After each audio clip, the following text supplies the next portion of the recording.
Hello and welcome. My name is Jamie McKinney. I am a leadership coach, keynote speaker, and author, and today I have the immense honor of introducing someone who shares those first two titles and now also has the exciting new addition of the third one, published author. Joining me is Helani Ellis, a powerhouse businesswoman, sharp strategist, devoted mother, loving wife, and treasured friend. She leads with her heart, thinks with her head, and brings excellence to everything she does. You may already know Helani as a brilliant podcaster or as the inspiring leader behind EA Academy. But today, I have the honor of flipping the script and sitting in her seat so that she can take center stage as our esteemed guest. This conversation is about honoring a huge achievement by celebrating the brilliance behind her new book, Capacity, the New Advantage, which is not just a must-read, my friends. It is a game changer. And I wanted to host this conversation for two important reasons.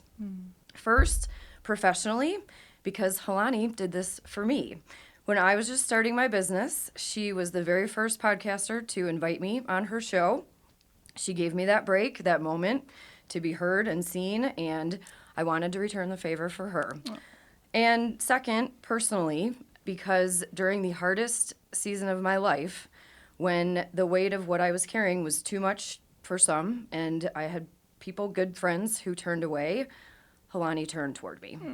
And I am forever grateful to her for that. And this is just one example of the strength, courage, and unwavering compassion Helani exudes, and it's what she poured into her book. So it is my absolute privilege and heartfelt honor to introduce the brilliant, bold, and inspiring author of Capacity, the New Advantage, the best new book on the market, Helani Ellis. Oh, Jamie, my mouth hurts from smiling so hard. I feel the same, friend. I'm so grateful for you, and it's such an honor. And when you sent me the text suggesting, like, hey, I want to reverse interview you, which I sunset my show, Exceptional Admins, the podcast, in December of 2024, which you didn't know, and you weren't supposed to know that. And I thought, oh, I sunset the podcast, a reverse interview about my book won't work, but... And then here we are in this great studio, just in the northern part of Denver here today with Charlie. Shout out to Charlie, who's our AV guy. And I thought, let's still do it. Let's throw it up on YouTube. And I'm just really excited that you thought of me this way and wanted to return the favor and giving me a chance to, be in this seat where I'm the guest and not the host. And so, Jamie, I appreciate you. Yes, I'm thrilled. I'm thrilled to do this. I've been looking forward to it. And we're here today, Helani, because you wrote a book, my friend. You did it. Did you ever think that you would write a book? The fast answer is no. Absolutely not. It's interesting. The backstory is, as I'm developing this world of keynote speaking and taking, information to the stage to inspire individuals, I thought, well, I've got to put all my stories together. I've got to create this Helani library. And inside the library, there will be stories, there will be data points. And I thought, about a week or two into putting this spreadsheet together, I'm putting information together that, yes, I could gatekeep and keep to myself, but I thought, why not actually write a book? And then, of course, it's the self-doubt. Well, I'm very confident, but in certain instances, it's like, is there really a time for someone like me to have my name on a book? Available on Amazon, at a Barnes & Noble or a Hudson News at the airport. And I thought, why not? Why not? And chapter 4 actually of the book is called Risk Reward. And so there was a lot about thinking of risk and reward when it came to going through these steps. So I didn't quite decide that, yes, I'm going to write a book at that moment. But I kept investing and pouring all of my capacity into the library that I wanted to put together. And I get HBR, Harvard Business Review, emails weekly, sometimes daily, and they compile multiple articles into a nice size book. And it's on leadership or it's on AI. And that particular day that sales promotion email came through to promote, another one of their books, which again is just articles from the magazine that comes out every 2 months, I thought, oh my gosh, that's what I can build. Something small but mighty, and something that takes the information and captures it and puts it in a way that it feels a little bit like a workshop. that also is, not overly exhaustive. I actually have in a dear reader in the opening of the book, it would be irresponsible of me. Oh, you have a copy of the book? Oh my gosh. I love it. And it would be irresponsible of me to exhaust your capacity. Right. And I will say there are some amazing books out there, but by the page 80, 90, you're like, where is this going? Give me the content. I essentially skipped all that and I got right to the heart of all the information I wanted to share. And so I had a call with a couple different publishers. Someone wanted to charge me like $25,000. I was like, hard pass. And like, wait, when does it happen when someone pays you to publish a book? We're not there yet. And then I called a couple other people and I self-published, which in talking to people and telling them about this amazing new title in my name, they're like, wow, you self-published? I'm like, yeah, and I did it in 9 months. I have to say my assistant, Leah, is exceptional and I could not have done it without her. It would have taken me much longer. So team effort for sure. Huge team effort. And our spreadsheet, our tracker is like 7 or 8 pages deep of all the little things from the Library of Congress to the ISBN. And, do you get it from Amazon? Do you get it from the ISBN site? So definitely a dual effort for sure. Writing the book, there's the words that you put together, and then there's so many other things. Like you just mentioned, it probably a bigger puzzle to put together than you may have imagined going into it. Yeah. It's not for the faint of heart. Did you ever get caught up in self-doubt about it? And if so, how did you push past that? So it's so interesting. If I went back and talked to my younger self about 15 or 16 years ago and said, hey, by the way, you write a book in the future, I probably would have said, nah, I don't think we really do that. Only because there is so much that you put out there in the words that you choose, the lines and the transitions that when you throw it up on Amazon for people to buy or on a bookstore, and someone chooses to grab it, especially because the entire book is about your capacity and how you're spending your time, I would be devastated if someone grabbed the book and said that was a total waste of my time. So then I thought, well, okay, I'm not going to do it. And then I thought, you know what? No, it would be so wrong of me to not take my own unique experiences, which are special to me and special to you and everyone else, to where I need to share those stories. And if it helps one person, I think totally worth it. Very expensive, one person, right? From a marketing standpoint, but one person, be amazing. Yeah. Well, and I can tell you sitting here, you've got at least one. I love it. I love that you're reading it. Oh, I think you said you wanted to tell your brother about it? My cousin, your cousin is the CEO of a dental chain in New England. Nice. And I was maybe a chapter and a half in, and I was like, oh, I need to share this with Jeff. Nice. Because to your point, you do cut through like the warm up, and you're like, let's just go for it. I mean, the 60-second rule, it's within the first few pages. First few pages, yeah. Yeah. So I thought of my cousin. I thought of myself. Yeah. But who is this book for, Helani? Oh my gosh. So I do not subscribe to be all things for all people. I think that hurts business. I think being an outlier is very attractive and compelling. However, this book really does help the brand new professional who might even just be a receptionist. This could help someone who is freshly coming out of college, yes, took business classes, but wants to get in the thick of what's really happening in the business world. And then so many of my past clients as a specialized headhunter and talent development individual, they're CEOs who are in their 30th year, and they absolutely could benefit. I mean, also, people are never done learning, those that are high achievers. Right. So I think the universal language is, if you are an aspiring high performer or a high performer experiencing unnecessary fatigue, this book would be for you, giving you that fresh perspective that, we've been conditioned for so long that we need time management. And it continues to fall short. That second hand ticks forward every day, pulling you into the future without your permission. And we can't control that. Yet, and I should probably look this up, the search results for time management tips, we're constantly going out. But because we've been conditioned for so long, there's a really great Benjamin Franklin quote from the late 1700s. For every minute spent organizing, an hour is earned. And so we've been focusing on time since then, and of course in biblical time, many hundreds of years and thousands of years, but for the sake of what someone will get out of it, that complete fresh perspective that I don't want to keep trying to chase time. I don't want to keep feeling like time is slipping through my fingers. I would like that healthy grip on my day, which is dictated by time. And so how do we do it? As you said, right, the book is called Capacity, the New Advantage, and the subtitle is Achieve Greater Productivity Without Compromising. And the compromising is, we've heard people say, get up at 4 a.m. We've heard people say, work 15, 16-hour days, which entrepreneurs, high performers like to do, but let's do it through the lens of focusing on our capacity instead. 100%. And it's a huge mental health play. Yeah. It's addresses burnout. During the pandemic, we all figured out how to work from home, but we haven't figured out how to not work from home. Yes. And that's one of the things that I appreciated about this book too, is just some of those reminders of, hey, you're not doing your best. Yeah. When you're running 24/7. Yeah. Here's how to create more space with the existing time. Yeah. That you have. Yeah. And I could have made it, 250 pages, but it's 126.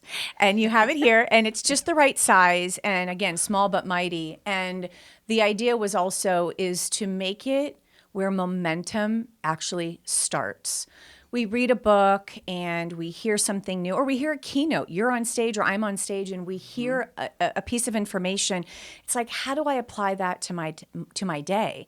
So when I thought about that in action, I have at the end of every chapter a self-assessment where you get to answer 7 questions, yes or no. And then also something that means a lot to me is the launch pad. Now that you've read this, here are 3 things that you could do. That is one of my favorite parts I love that. of this book, because knowledge is redundant without application. Yes. Right? And so many books, has anybody shared this phrase with you, become shelf help, not self-help?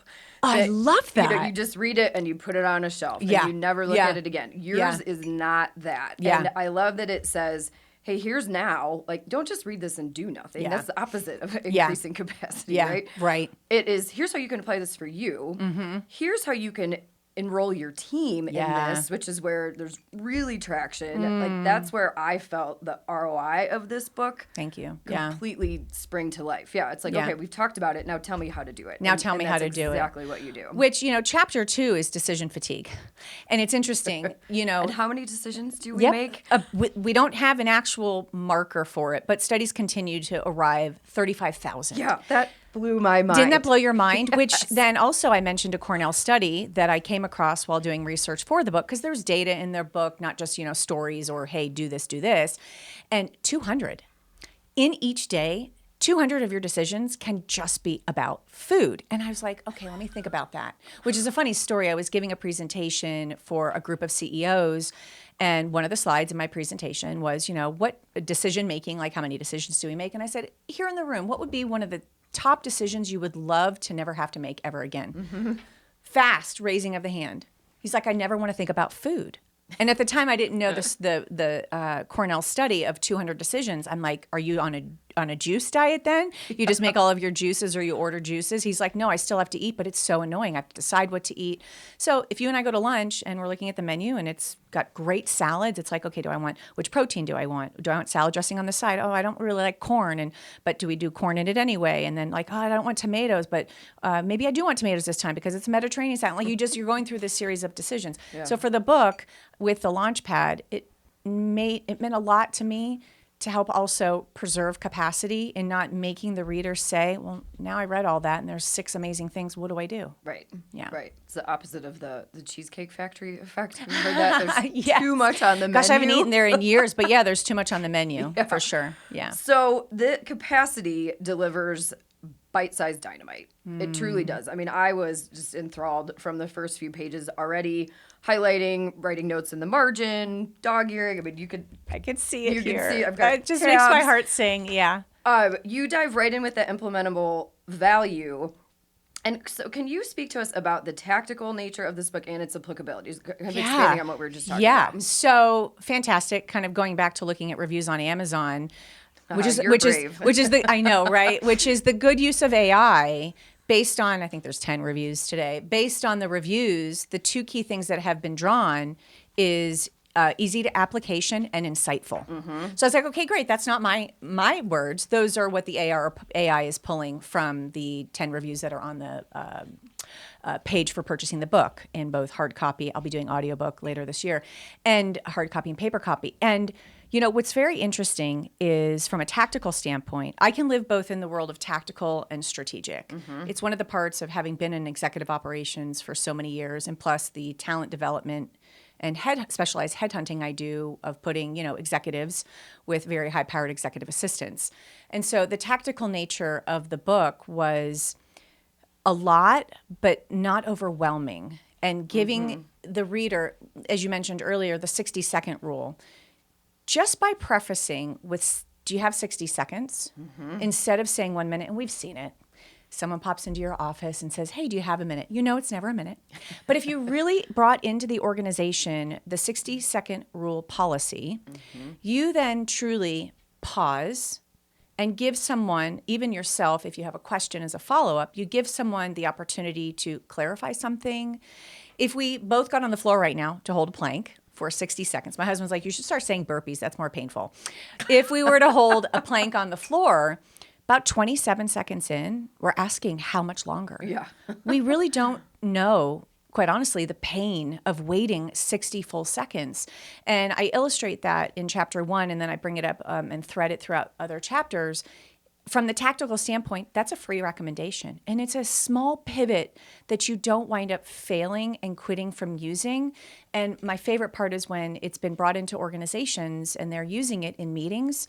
Halfway through the meeting, you hold for 60 seconds and everyone reviews their notes. They think about what they want to say next. They maybe don't need that question asked at the end of the meeting. They get to strike it. And the efficiency in just a meeting alone, because of the power of waiting the 60 seconds. Yep. It's living the Benjamin Franklin quote. Exactly. For every minute spent organizing, an hour is earned. Exactly. So from a tactical nature, it's very tactical. But I'm also speaking to CEO leaders who want to elevate their brand, which is the last chapter of the book. Have you finished the whole book? I finished the whole You'll thing. finish the whole book. Okay. All the way through the dash. All the way through the dash, yeah. So each part of it, without it being obvious, is, how do you want to carry yourself into the work world? And how do you want to have people experience you from a leader standpoint, from the receptionist I mentioned who's new to starting out their career, or the college person that's like, yeah, I'm going into business.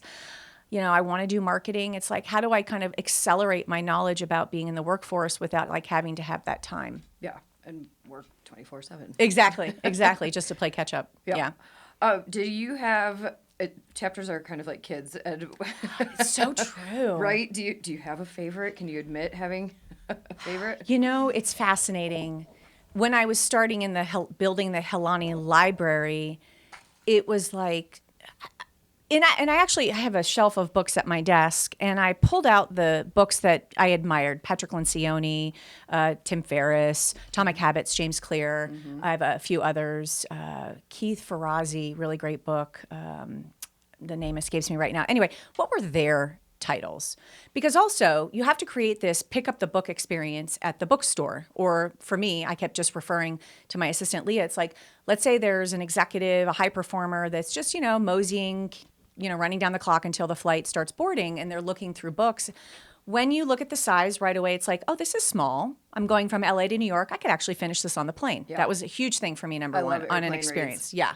The Closure. second, yeah, exactly, right? Check a box. I'm speaking your love language. And so the second was, I don't want to overwhelm in a long title for the chapters. I also want to point out some provocative, which was new, which is chapter 5, change capacity. And that might be my answer as to which chapter is my favorite. And I wanted it to also be easy to understand. Again, like low decision fatigue, minimizing the decision fatigue of, should I buy this book? And then pricing played into that as well. And I thought, I'm going to go simple. Although chapter 1 is a bit provocative, it's bending time. And we want to have that grip on time. We want it to bend to our will, which was what we've been conditioned to do for so long. And it continues to fall short. It continues to let us down. And I saw actually a lot of that during COVID on LinkedIn. I was just spending time scrolling. Everyone's like, time blocking, which fails almost 85% of the time because let's say Jamie has a block every Thursday at 2, but now you've got a really great opportunity to do a keynote for Chase, and they can only talk to you at that time. It's gone. It's totally being given away, and You so get a we can't 5-6 honor figure that. email potential. Yes, or you're some going to potential that comes move the in your block. inbox. So time blocking falls short in that as well. And so the chapter titles, simple. Dash is a little provocative. Some might think it's like running, right? Doing the dash. And I'm not going to give it away. And I like how I end the book. It should also be a follow-up to the question of like which chapter, because chapter titles are like children. I can totally see that. I think chapter 5 is so powerful, and it's called Change Capacity. And there's two. Is that the chapter you talk about change champions? Yes. Yeah, I Change champions. love yes. that term. Yes. And for those that have read the book, they've gotten to that point and they're like, oh my gosh, I'm a change champion at work. I know how to like give myself, this great positive personal branding label. And I'm going to bring that up in my review. And by the way, those are not two new words. I did not invent them, right? They're in the dictionary. And change capacity is like, go ahead. Yeah. Just the way you frame them. I actually had I was like a couple days before I read that, I was on an executive coaching client call, and her primary accountability is transformation, and this is a huge $10 billion organization. And when I came to that part about change champions, because she's enrolling people to help and they're not her direct reports, I suggested it to her. Yes. I said, Casey, I've read this amazing thing in this book Yes. called Capacity, the New Advantage. What do you think about this? And she said, yes, I Yes. love that. So again, Yeah. it just speaks to the applicability. Applicability for sure. And it's interesting and it kind of goes back to like not wanting to be all things for all people, but there really is something for everyone in the book. Yeah. We have change management, and it comes up so much. I mean, every day, every hour, something is changing, from technology to the sun, and it's just how do we approach each day, knowing like how we're going to be able to deliver, which by the way is unique to you, without trying to be inauthentic and not genuine. And when I really got to writing Change Capacity, I was like, this is so powerful. And it's powerful because individuals who have a low capacity for change can be good on a team, but you cannot have an entire team of low change. And I say that kind of towards the end. I'm like, hey, it might seem like having a high change capacity team is where it's at. It's actually not, right? The low change capacity can overanalyze. The high change capacity may have too much change, and that's where fatigue sets in. And it's like, wait a minute, we got to like pump the brakes. Yeah. And then that's adhere to the bigger picture strategy. Yeah, the strategy. And you can over strategize. I mean, we've all met, for the most part, there's CEOs out there and executives and entrepreneurs. A lot of my past clients have been this. It's like, what's new today? What can we make new today? I'm like, let's hold new to a minimum. Like, let's make a two times a month new. And they thrive on the adrenaline rush and the dopamine that comes from like inventing. The visionary side. Yeah. So when you have a mixture of low and high change capacity, and it really hit home, the story in the book is Fred. Oh, no, Frank. It's Frank or Fred. Yeah. I think it's Frank. Yeah. I think his name is Frank. Frank, in the story, we were doing a search, and I gave him my process, which is more thorough than a standard, recruiter and headhunter. Candidates assemble a portfolio that's specific to understanding their unique strengths. And he's like, I don't want to see any of that. I just want a resume. Send me as many resumes, and then I'll pick who I want to meet. I thought, normally people are very excited, because then by the time they're interviewing, it's like round 3. And there's been this rich vetting specific to the executive administration world, where it's like, Helani gets it. She's done it. She's done, almost 200 placements in it. She's worked with, almost 200 leaders. Like, let's let her drive. Let's let her show us what, is possible in the sense of hiring top talent. And that kind of caught me off guard. And then I realized he was in his role for 5 weeks at a brand new company. He was navigating a ton of change and newness. And so at that time, now granted, this might be his entire persona, right? And he might always be this way, my way or the highway. Well, then on the flip side, I also share in the story, I worked with a $1 billion hospitality investment company here in Colorado. And when I showed them the process, they're like, oh my gosh, this is amazing. So like when we're going to meet the candidates, completely different. High change capacity, open to change, essentially, which is new. And so that chapter means a lot to me, because I think once we start to not create like an identity of who we are, but understand how we move throughout our day. Hey, in this moment, and I did a training session yesterday and I was talking to her about this, and she's like, I have a low capacity for change. But sometimes, Helani, I have a high capacity. I'm like, well, once you become more aware of The it, awareness is huge. huge. And then when you're like, hey, I want to be known as a change champion, you then start to create, which is in chapter 4, risk reward, you start to create moments of risk, taking chances. And then also in chapter 4 is I talk about risk capacity. How much capacity do you have for taking risks? Yes. And the change champions, I think, would support the phrase, the only person who likes change is a baby with a wet diaper.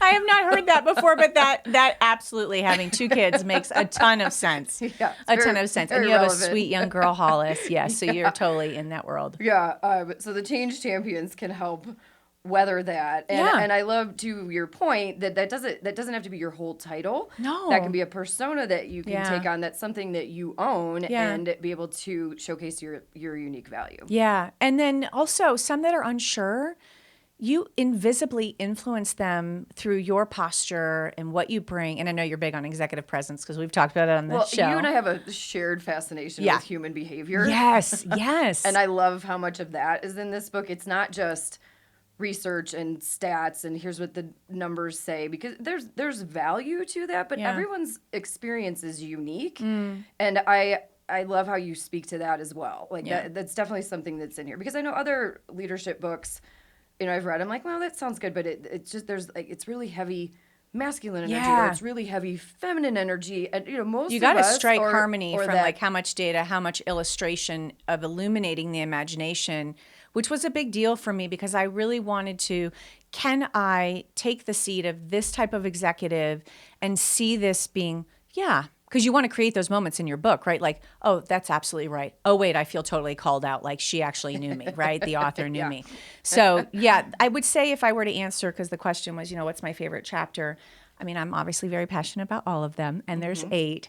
I really enjoyed taking that all here and bringing it to paragraphs, bringing it to sentences, creating those transitions from, now we've just covered this, I want to share with you this, and really keep building in a palatable, capacity-saving way. Yes. So that people want to flip you want them to flip the page. Right. Yeah. Well, that was no problem for me. Yes, thank you. What was the hardest chapter for you to write? It's interesting. I thought about this morning, wondering, how to answer it. So chapter 2 is called Decision Fatigue. And there's a fascinating method that organically just happened for me. One day, it just popped into my mind where I was like, there's a uniqueness to how people are making decisions, kind of to your point just a moment ago, like that human behavior.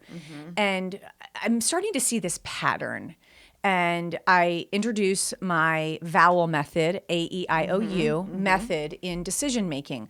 That chapter probably got rewritten the most because I invited 2 people who know me that could be readers and to provide feedback. And both of them really liked it, but it just was far too rich. And so I had to go back. First, I had to skip it because I was frustrated with it and we were not having a good relationship in writing. So I moved on and kept going to the others. You had to take a break. I had to take a break. And, at some point, which I have an article up on my blog where I talk about the things that I learned from self-publishing, is I was sick and tired of listening to my own voice in writing. Oh, I totally get that. So I didn't want to have to read that paragraph again. And that's where having the gift of a full-time assistant, Leah, would jump in and she'd do it at the top of the day. She'd give comments in the Google Doc. And so writing chapter 2, Decision Fatigue, it meant a lot to me because we're making decisions, 35,000 a day.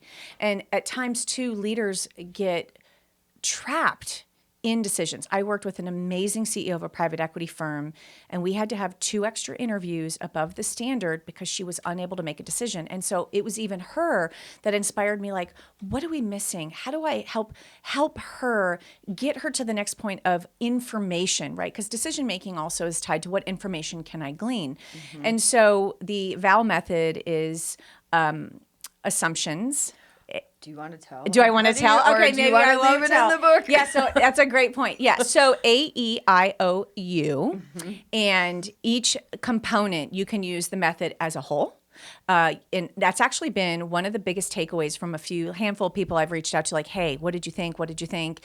And one gentleman, he's like, I'm literally trying to condition myself, which, by the way, is chapter 6 in the book, condition myself in knowing how to use this and how to use it with others so that we can, in a meeting, arrive to why are we making this decision, and let's use this. So there's 5 methods. You can use one of the 5. You can use the whole 5. And that took me the longest because I really wanted to do some illustration. And even me reading chapter 2, I was like, okay, Helani, like, let's keep going. Do I really need another example? And I thought, actually, yes, because just read it, put it down, come back to it tomorrow. I read it in almost every sitting, right? I'd complete the entire chapter. I wouldn't just read half the chapter. But at home, when you have the book, read half the chapter. Yeah. And a woman just said to me, actually, in a message this morning, she's like, I was on a flight and I was reading your book, and this is the second time I'm reading it because I wanted to read it from a new place because I had read it once, and the woman next to me was asking about it, so I gave a recommendation. I was like, wow, that's so exciting. So she reread it. So, but it's also like a resource tool. It's definitely a resource. So back to this is, self-help has like some negative connotations. Sure. But back to, it's the opposite of shelf-help. I love that phrase. You're not going to read it, put it on a shelf, and forget about it. Yeah. You're going to want it in arm's length. Yeah. Right? So that you can refer to your dog-eared pages and things. I've already, the anchor method, and I don't want to give away too much. Oh, yeah, the anchor method. That was... Are you using it? Oh, yeah. That was I'm so excited. I don't know if I can pinpoint an exact favorite, but if I had to... Yes. That's hugely helpful. Yeah. As juggling the busyness. So much. Yeah. I absolutely love it. Oh, I'm so glad you love that. Well, thank you for persevering through the hardest chapter and all of the chapters. Yeah, thank you. What will the person reading this book know when they finish? Or what is the freedom that they will have? How will they be different on the other side? And when you're really proud of your work, you have to like really be humble in answering a question like that. I think one of the things. What if we were to put humility aside?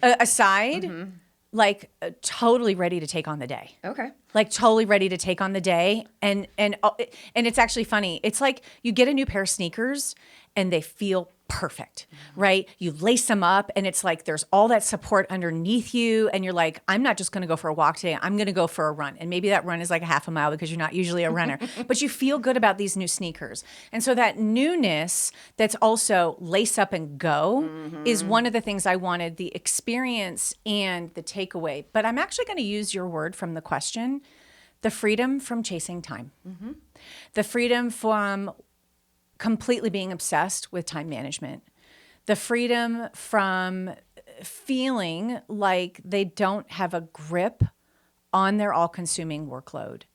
And when you even, many people believe that they have a time problem, and I believe they have a capacity problem, and I help them fix it. And with this book is one of the key ways of helping them fix it. And we're not broken, but the system of time management is broken.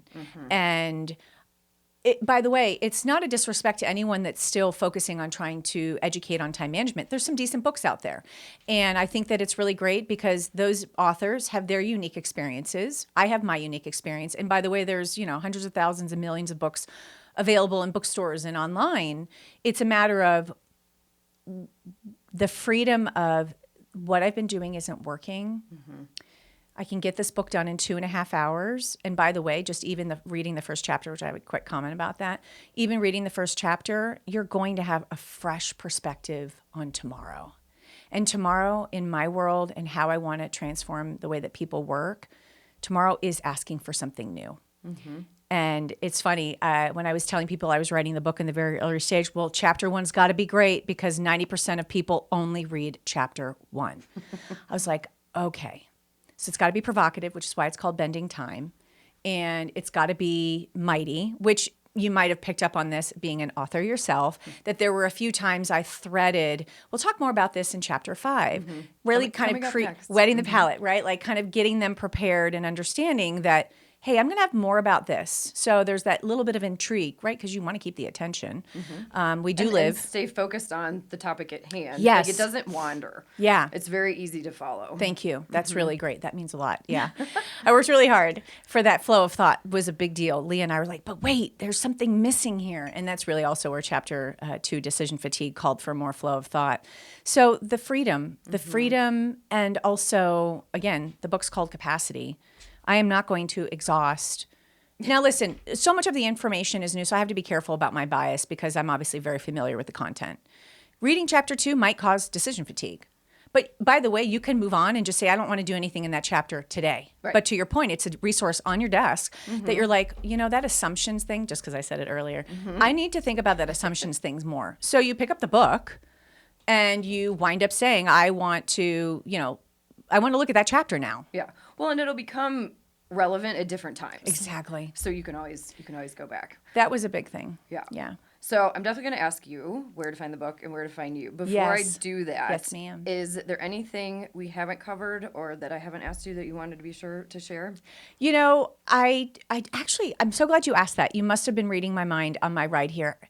One of the things that in the book gets covered subtly, but more emphasized in chapter 7, which I like to approach work-life balance as work-life harmony. And work and life need to integrate, and so if I had a glass jar in each hand with sand in it, and I had in front of me a scale, right? Imagine we're in like a high school science lab, and the scale has the 2 plates, and in each jar I have sand, and one jar represents work and one represents life. By the naked eye, it looks like the sand is equal in both jars. Well, we all know work and life are never equal, and so if I start pouring out onto the scale, the sand, this scale is starting to compete to find equilibrium. And so And use energy. and to use even do energy, that. and then it's this tug and pull. And so towards the later part of that chapter, I emphasize the power of the employee experience. And I'm really, really big on having a sense of purpose at the office, having a sense of newness, healthy newness at the office, because at the end of the day, people leave because they feel like they've become stagnant.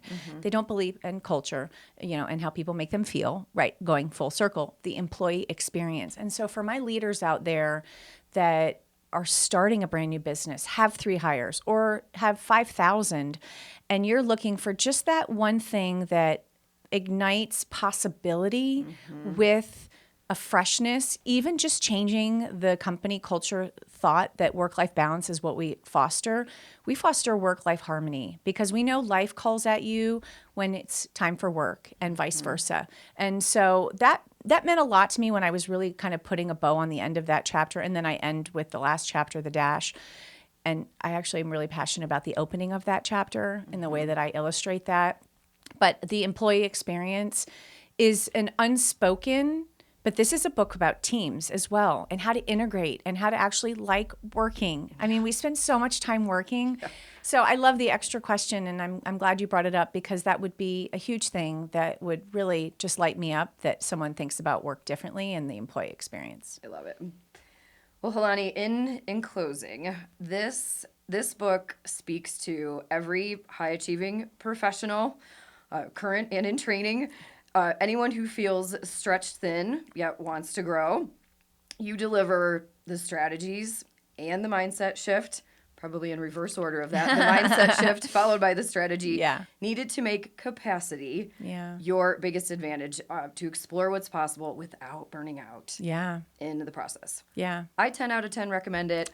Where can we find this masterpiece, Helani, and where can we find the master? Yeah, if you just want to sleuth a little bit about it beforehand, you can go to helaniellis.com, and there's a book page, and I walk through it. And I also have a blog article that kind of talks about the history of the behind the scenes of the book. It's up on Amazon right now. And as I mentioned at the very top, I'll do the Audible, which I actually wonder when I do the Audible, is it going to be the same experience as more of this like workbook, which is kind of what the book is. So there's a double chance someone does the audio, listens to the Audible and is like, oh, I'm actually going to need the paper copy too. So there's that. But you can definitely get it on Amazon right now. Reviews are important to spread the word. And just like the fun story, she was on the plane reading it, and someone next to her was like, hey, what are you reading? And she totally recommended it. And I'm not someone who needs to be a New York Times bestselling author. I'm someone that wants to know that over a long period of time, people are grabbing the book, being inspired by the book, and they're changing the way people experience work. Yeah. Well, you have definitely made an impact. I'm excited to hear how much more of an impact. And thank you, Helani, for teaching us how to bend time. I appreciate you, Jamie. Thank you.